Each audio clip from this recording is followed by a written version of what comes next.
जय हिंद यार वेली मित्रों, मैं कैप्टन एनजे सिंह एक बार फिर आपसे जुड़ा हूँ। कहते हैं जब एक वैकेंसी हो और उसके एप्लीकेट सैकड़ों, तो that is the ideal place for people who want to do fraud और want to do any scam और लोगों को बेवकूफ़ बनाना चाहते हैं या पैसे ऐंठना चाहते हैं। इस चीज़ को समझने के लिए हम देखेंगे कि लोग कैसे फसली आपको कांटेक्ट करते हैं, कांटेक्ट करने के बाद उनके क्या तरीके होते हैं आपसे पैसे लेने के, और उसके बाद हम ये देखेंगे कि इनसे बचना कैसे है।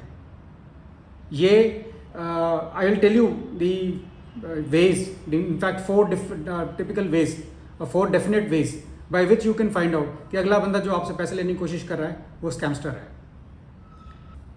इस चीज़ को समझने के लिए हम 2 पार्ट में डिवाइड करेंगे।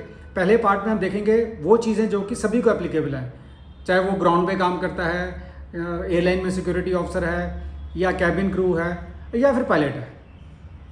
दूसरे पार्ट में वी विल टॉक अबाउट सिर्फ वो चीज़ें जो कि पायलट्स को एप्लीकेबल हैं, बिकॉज ये स्कैम थोड़ा सा रिफाइंड या थोड़ा सोफिस्टिकेटेड हो जाता है।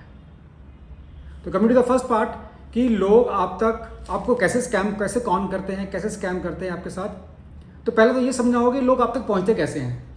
इसका पहुंचने का सिंपल सा तरीका है, आपको वो ब्लाइंड एसएमएस भेजेंगे। दैट मीन आपको एक एसएमएस आएगा कि अगर आपको नौकरी चाहिए तो इस नंबर पे कांटेक्ट कीजिए, या फिर ब्लाइंड ईमेल भेजेंगे। सबको ईमेल आएगी, एक ईमेल आएगी आपको कि अगर आपको एयरपोर्ट पे काम करना है तो आप इस नंबर पे या इस ईमेल एड्रेस पे अप्लाई कीजिए। तीसरा तरीका ये भी हो सकता है कि कोई कलेक्ट करे डेटा, कोई स्कैमस्टर कलेक्ट करे डेटा किसी एविएशन रिलेटेड कंपनी से एंड उन सबको फिर ईमेल भेजे। No I am using the word aviation because aviation is little attractive, because अगर आप एयरपोर्ट पे काम करते हैं तो लोगों को थोड़ा अच्छा लगता है, आपको भी अच्छा लगेगा कि मैं एयरपोर्ट पे काम करता हूँ, बल्कि कि आप कहीं बोलेंगे मैं किसी कंपनी में काम करता हूँ। दूसरा, it is more glamorous, it is more respectful to work at the airport than to work at a normal company somewhere else. तीसरा, लोगों को ये भी लगता है कि शायद एयरपोर्ट पे तनख्वाह ज़्यादा मिलती होगी, which I am not sure about and I don't think so, but whatever. Airport के नाम पे, एविएशन कंपनी के नाम पे लोग काफ़ी लोगों को स्कैम करते हैं या बेवकूफ़ बनाते हैं। तो लेट्स फर्स्ट टॉक अबाउट कि इनको पता कैसे करना है कि ये जो बंदा आपसे कांटेक्ट में है या जिसकी ईमेल आई है वो स्कैमस्टर है या जेन्युइन ईमेल है।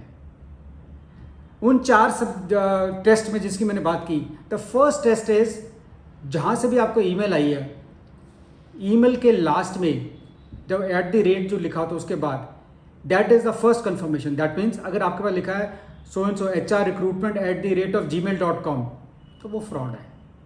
अगर आपके पास लिखा है रिक्रूटमेंट या किसी का नाम @ किसी कंपनी का नाम, जैसे goindigo.com, goindigo.in, airvisara.com या airasia.in और airasia.com, something like that, that means a domain name. Domain name होता है जो @ के बाद आता है, जैसे Gmail is a domain name.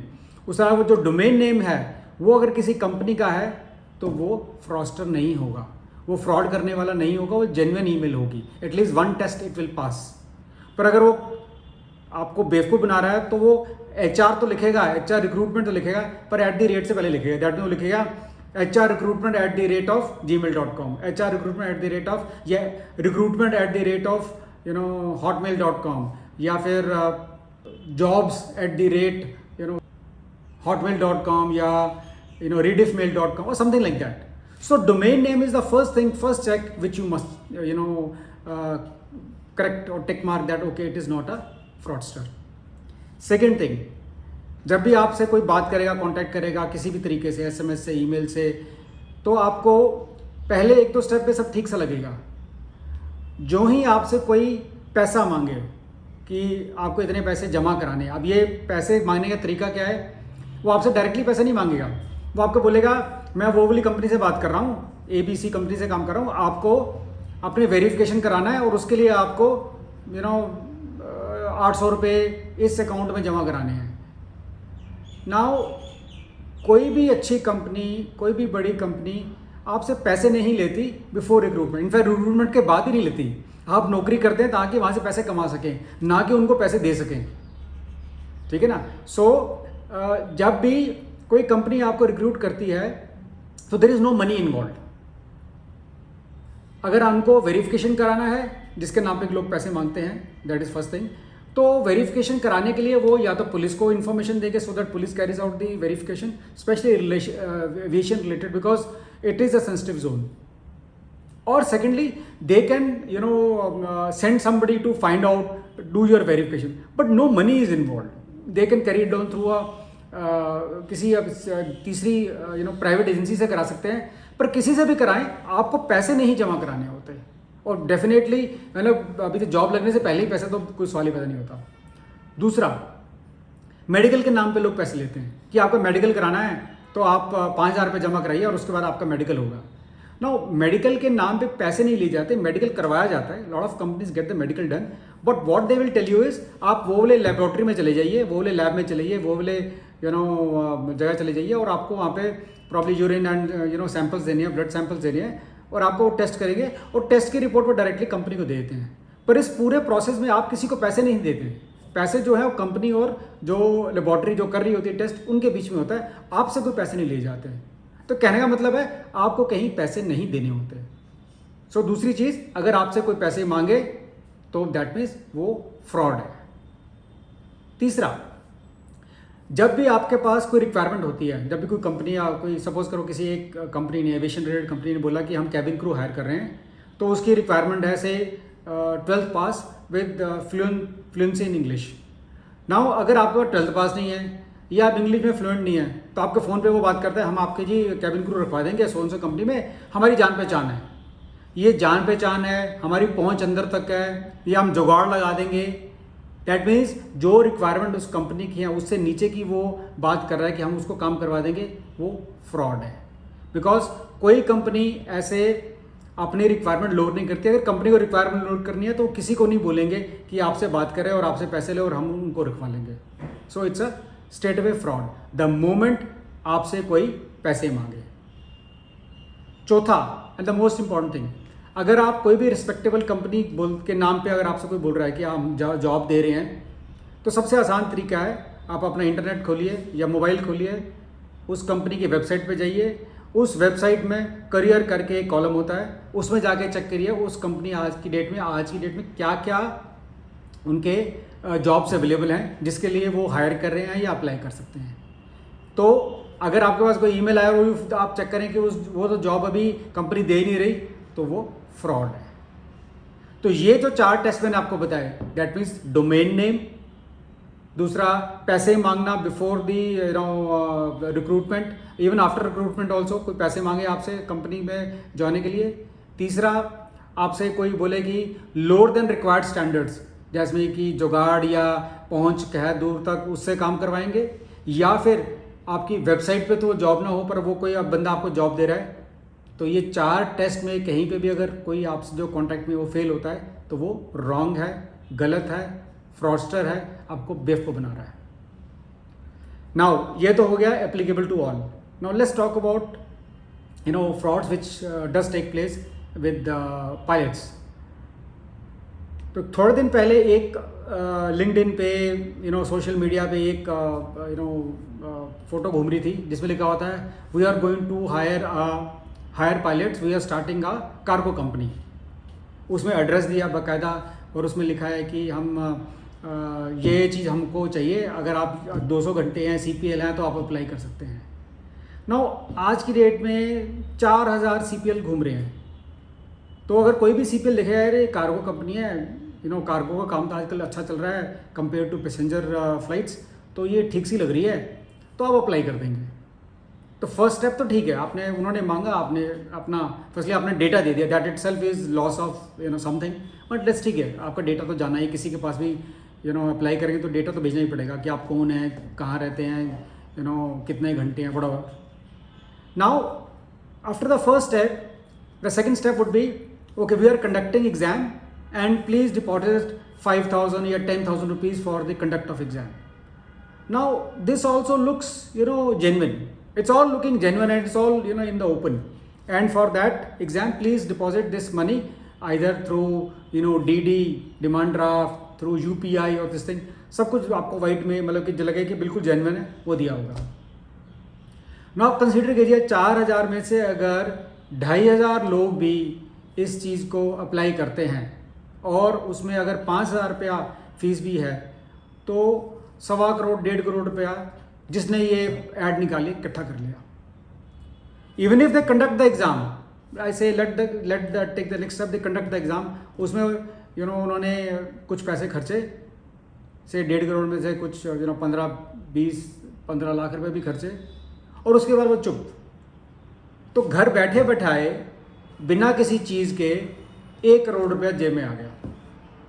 So that means a small group of a small company which has some aviation related job, it could be hiring loaders, or it could be some cargo acceptance or something of that sort, some small job where they were earning 2 to 5 10 lakh rupees per month through that company. Here sitting at home, everything on paper without any appears to be a fraud, they have earned 1 crore rupees plus sitting at home.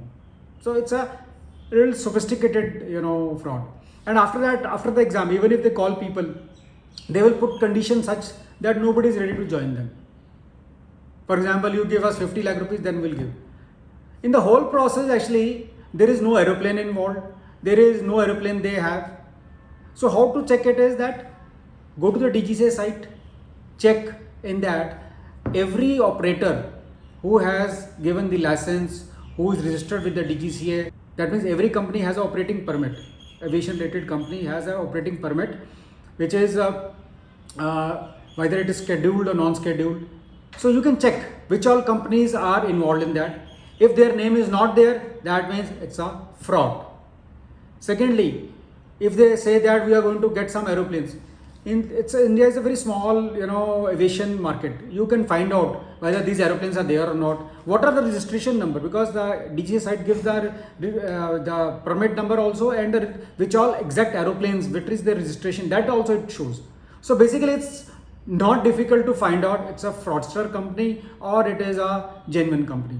And also if they say no, we are likely to get the things done in the upcoming time, if it's a new aeroplane, you can go to the Boeing or the Airbus site and find out which are the aeroplane being sent. I mean, it's not difficult to find out it's a fraud company because there are no aeroplanes, because the aeroplane involves crores of rupees. In fact, if it is a company which has even 2 aeroplanes also starting a new company, it will come in the news that a new cargo company or new passenger airline is coming up with so and so aeroplane, we're likely to operate. Everything will come in the news also. So basically it's a fraud.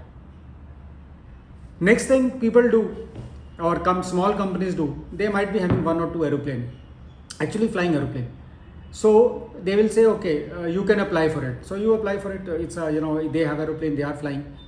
And next step would be, okay, you come, you have been selected. So you reach the office, they say, okay, we have to charge you 25 lakh rupees or something like that for the training part. Okay. And once you join, after that you have to deposit another 25 lakh rupees. Now this 50 lakh rupees for what? Basically, first 25 they on the name of training they are charging, which actually the cost of training is much lesser. So, okay, granted, now you have no choice what you're giving. But next 25 is for what? They will say, okay, we are charging it for your captaincy, or will return you over a period of 6 months or 1 year. So my point is, if some company is taking money from you to give you pay, is likely to be a shaky ground. So think before you spend 50 lakh rupees more over and above your CPL. Plus all the risk is on you. That means if the company chal padi, so it's good, the company is making money, you are just getting your money back. And if the company doesn't do well, डूब गई, तो तुम्हारे पैसे गए, company के तो बहुत थोड़े पैसे गए. So कहने वाला it's a kind of I won't use the word fraud, but game plan where you are at the losing end. Unfortunately, because aviation is at one of the lowest ebb, the job market related to it, that these kind of things are happening. But I'm sure things will change. More than that, once the big airlines starts opening up, they start hiring, these things will die down. So in any way, keep your eyes and ears open. Before you apply, और if you get a call और SMS, उसको ध्यान से पढ़िए, देखिए वो कहीं scam तो नहीं है, फ्रॉड तो नहीं है, उसके बाद ही अप्लाई कीजिए। And thereafter good and hard working journey for you. Till my next video, Jai Hind.